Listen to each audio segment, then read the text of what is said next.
Togo Info. Le Togo à votre portée.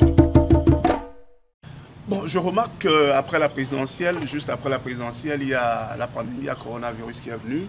On est dans un état d'urgence sanitaire d'abord pour 3 mois qui a été prorogé de 45 jours.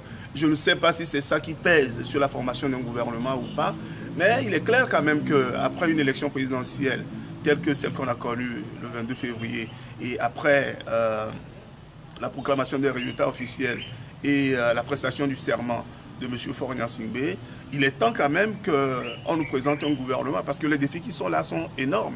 On a une pandémie qui est là, une pandémie qui a des conséquences sociales, qui a des conséquences économiques, qui a des conséquences humaines sur les populations.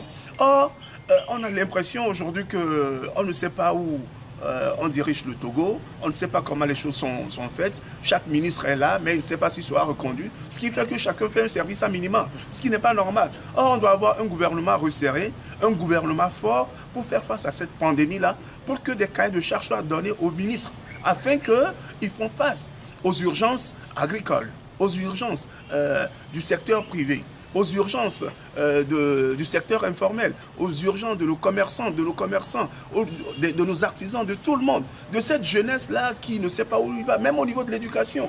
Il y a maintenant les cours qui ont repris en présentiel, etc. Mais est-ce que l'école aura ce niveau-là après autant de mois que les élèves ont passé à la maison, autant de mois que les étudiants ont passé? Ce sont des défis qui sont à relever. Donc je vais demander, quand est-ce les petites guéguerres politiciennes, qu'on affronte la réalité qui est là et que le gouvernement et M. Faure Gnassingbé demandent à chaque Togolais de retrousser les manches pour quand même qu'on reconstruise ce pays. Il y a les incidences liées à la contestation du résultat du 22 février qui sont là, mais moi je crois aujourd'hui qu'il faut tourner cette page-là.